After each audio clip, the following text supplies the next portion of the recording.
Welcome to Carbon Politics, a CSE podcast series decoding the politics of climate change from the lens of the Global South. In this series, we will explore multiple critical questions that are surrounding and pressuring the climate debate today. What happens next on multilateralism, or where is the current trade system going? And how does the global financial architecture need to be reformed? How are these systems influencing the ability of developing countries to address, respond to, and adapt to climate change? These are some of the critical questions we hope to answer, and we hope you join us on this journey this year. Hello and welcome to this episode of Carbon Politics. Over the past decade, climate concerns have shifted their siloed focus from emissions and environmental negotiations to a broader focus on the entire economy. Climate concerns, climate policies have now implications for financial strategies on economic security, on energy security, and even on global trade regime. Today we have with us Dr. Rob Davies, who is a former Minister of Trade and Industry with the government of South Africa, and he's also a professor at the Nelson Mandela School of Public Governance at the University of Cape Town, to discuss the evolving nature of this trade and climate nexus. Dr. Davies, it's a pleasure to have you with us. Thank you very much. A pleasure to be with you. Let me begin with asking you a question on the nexus itself. We are seeing that climate concerns are increasingly being discussed in trade arenas, and trade is being fought over in climate negotiations. Where do you see the key interactions playing out in this nexus? Well, I think I would want to start by referring to the remarks of Mark Carney at the World Economic Forum in Davos. And he said that over the last few decades, there had been this thing which he called a pleasant fiction. Fiction certainly not so pleasant for some of us, that there was a rules-based system. But he said that this obscured the reality that where they found it inconvenient, the big and powerful economies simply opted out of it, and the rules were applied asymmetrically against the rest of us. And then he went on to say that as far as he was concerned, that system had now been ruptured. And I think that is, in fact, gives us a convenient background to looking at this. So I think that during the period of the fiction, we saw a number of the large economies just simply opting out of the trade rules, and doing so in the name of pursuing climate-related issues. And so I think one of the obvious examples was the European Union, which initially thought that it could develop a competitive edge on low carbon products and technologies. I think that edge has been lost now, but it did think that that was important at that point. And it introduced this thing called the Carbon Border Adjustment Mechanism, which is now being replicated or copied in other jurisdictions, which is essentially a levy on top of import duties, which is not what the World Trade Organization was supposed to have been putting in place. All levies were supposed to have been turned into tariffs, and those tariffs subject to the disciplines of the WTO. So this system is now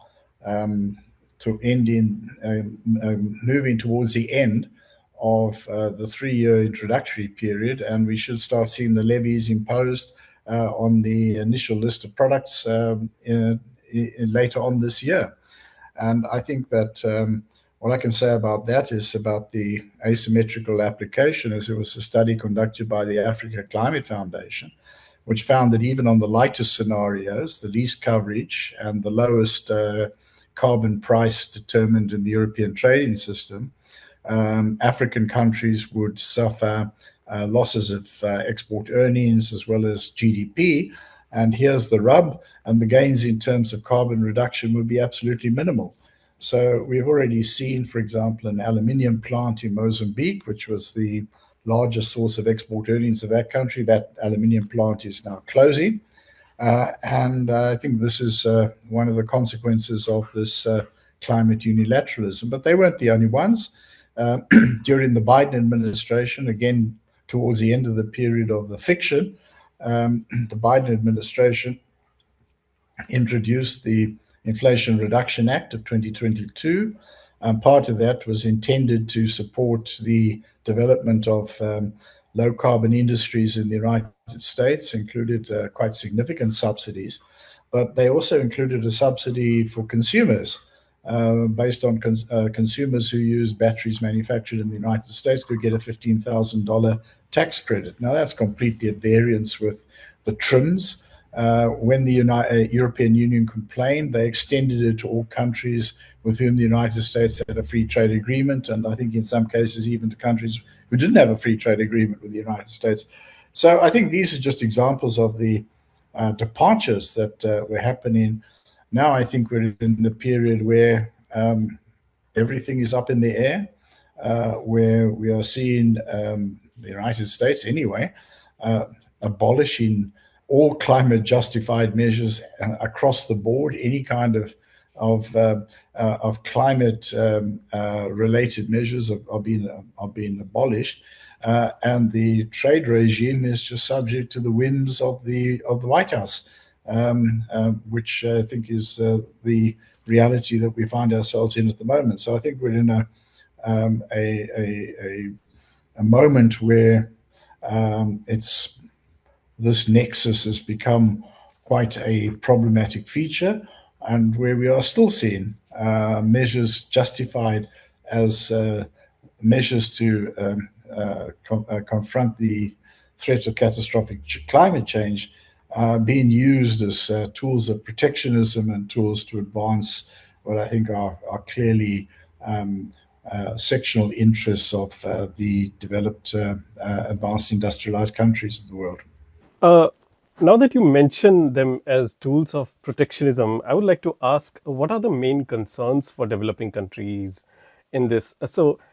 Also, have we seen this kind of dynamic earlier in trade relations when it comes to developing countries? Well, I think one of the pleasant fictions that we saw in the past was we were all told that the system was completely indifferent as to who benefited from it, and whether we could develop and industrialize depended on us and our own internal policies. And if we were acting carefully and shrewdly, we all had a future of living like the people in the advanced industrialized countries. Well, now I think we've seen that fiction is there because the demands from the global north are, first of all, directed at China and saying that China has cheated the system because China has industrialized. China wasn't supposed to have done that, and that they are seeking to reform the system in ways that prevent any of the rest of us from following in that path. And that path is simply the path of industrialization, industrial development. So I think this is what we are seeing now. And as I was saying earlier, I think that particular departures have had impacts on developing countries. I don't think that the Inflation Reduction Act had as direct an impact on developing countries as CBAM. I already mentioned that CBAM will affect all countries that export into the European Union. We've seen measures that have got these apparent justifications that are hard to counter, things like food safety, things like chemical safety and stuff like that.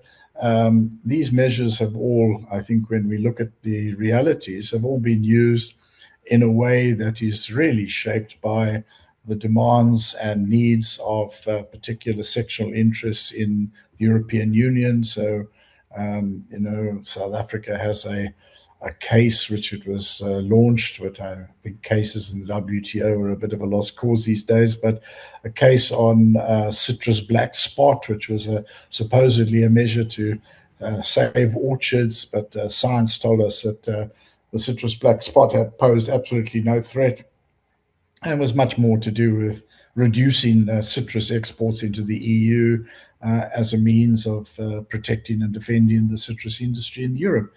Chemical regulations likewise. So it's not a surprise to a number of us that climate justified measures are having are applied in a similar way with a potentially similar impact, as I've already mentioned, the study from the Africa Climate Foundation.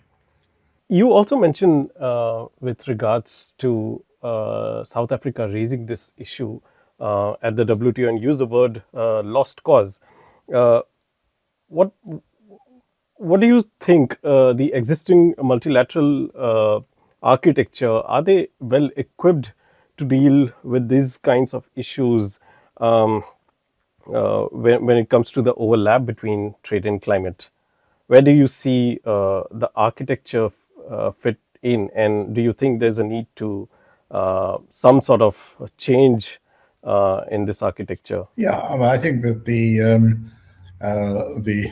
during the time of the fiction, the architecture of the World Trade Organization, the multilateral trading system, manifestly failed to deal with the intersection between trade and development. That got abandoned.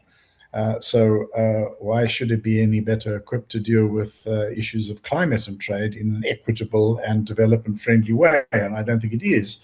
So what we saw initially was that every problem that we confronted during the heyday of neoliberalism was deemed to have as its main solution trade liberalization. So it was originally that there should be a liberalization of all environmental goods, just trade liberalization. That was going to lead us to some kind of wonderful outcome that was going to save the planet. Now I think that we've got to a situation where clearly it's unable to discipline any activities. I mean, the first instance that's manifestly been unable to discipline or show any willingness to discipline any of the unilateral actions that have been taken by the United States. The tariffs it's imposed last year and all of that, I think, are manifestly WTO illegal, and all countries that have done deals with the United States have also agreed to measures and agreements that are also not compatible with WTO rules. So, and this has all been abetted by the fact that the US intervened to disable the appellate body of the World Trade Organization. Now, I think that has had a contradictory impact. It was done to avoid any measures being taken against the United States, but at the same time, it has allowed, India is one example, but another example more closely, I think, connected with green industrialization is Indonesia, where they were taken to the WTO by the EU because of the export tax on nickel, raw nickel. Right. And that they lost the case, but then appealed to a non-existent appellate body and have managed to continue with the measure, which, according to the last time I looked, had increased the value in the Indonesian economy from the nickel value chain 30-fold. So I think this is an example of where we need to recognize that the system's weaknesses have also potentially enlarged policy space for development. So I think that's the situation. Right now, I think the WTO is trying to pursue an agenda which is called reform, but is very, very different from the kind of reform for development and inclusivity which we have been promoting as developing countries for many, many years. And it's following the path of reform, which includes a discussion that will happen at the next ministerial, I believe, on leveling the playing field, which the developed world means we must remove a whole lot of potential industrial policy tools so that we do not ever emerge as potential new Chinas. We must stay in our position as producers and exporters of raw materials used in industries in the original advanced industrialized countries. So I think that's the sort of ball game that we're in. So no, I don't think that the multilateral trading system is able to deal with this. And unfortunately, I think the UNFCCC has become weakened by the overall weakening of multilateralism, which is the result of this transition from a unipolar world order with a single dominant hegemon into a world that will be more multipolar. But this is an extremely conflictual and highly contradictory process, whose end I don't think we can predict at this point in time. What about other kinds of multilateral forums, the G20 or the BRICS or similar other regional plurilateral institutions?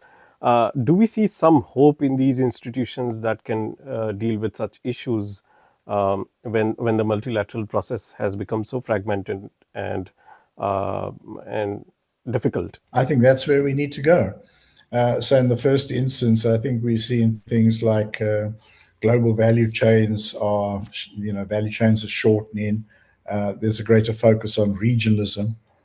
For the African continent, I think that means we have to turn much more energetically and significantly to the African Continental Free Trade Area, which as a bloc is equivalent to the world's 8th largest economy.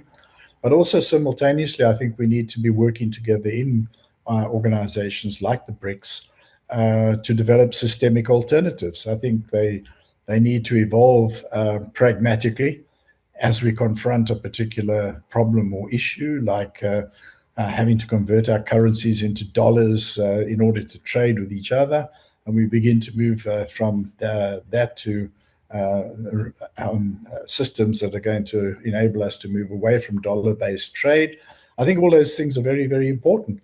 And eventually, out of that process, I think we can prefigure a more equitable multilateralism. I think if we don't do that, what's going to happen is that the alternative to the system which we've got now, which is now in deep, deep, deep crisis, is going to be something which is going to be further tilted towards superpowers and their demands and their claims on particular spheres of influence and huge contestation for the rest of us. And I think if you look at the contestation that's around in the African continent, particularly around the transition to low carbon economy, it's all about critical minerals.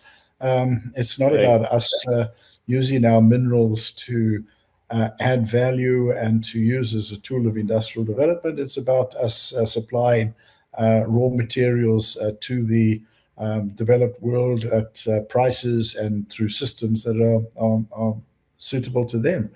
I mean, So one of the things so continuing the old system of extraction that has always been carried out from Africa to serve the developed world. Precisely, the former colonial world. That was the role that colonialism assigned to us, was to supply raw materials, and was to make sure that any industrial development was hugely curtailed. But I also think that what's evident right now is in the rupture, as Carney called it, what has been noticed, I think, by almost everybody, is that there's an attempt to skew trade between the United States and the rest of the world to the partisan advantage of the United States. But what has been less noticed is that as far as trade between the United States and the developing world is concerned, raw materials and things like that have all been exempt from these reciprocal tariffs and these 232 tariffs. And so these tariffs, these 232 and reciprocal tariffs, are all targeting value-added products. So it is to reproduce us back into the role of suppliers of raw materials. And I think that is the long-term quest that's been around, ever since the onset of neocolonialism. In this contestation, in this rupture, where do you see developing countries need to come in? What do they need to do to seek industrialization, and particularly in terms of they need to do green industrialization, do value add, also secure their supply chains of critical minerals? What is it that they should focus on? Well, I think the first point I make, if I can just return to Africa, is if we look at the impact of climate change on Africa, the climate science tells us that we'll be more than disproportionately affected. So if in some cases on the continent, twice as much as the global average will be the temperature rise. And that will have very, very serious consequences. And as we all know, adaptation commands almost no attention and minimal resources from the global community, as it's called.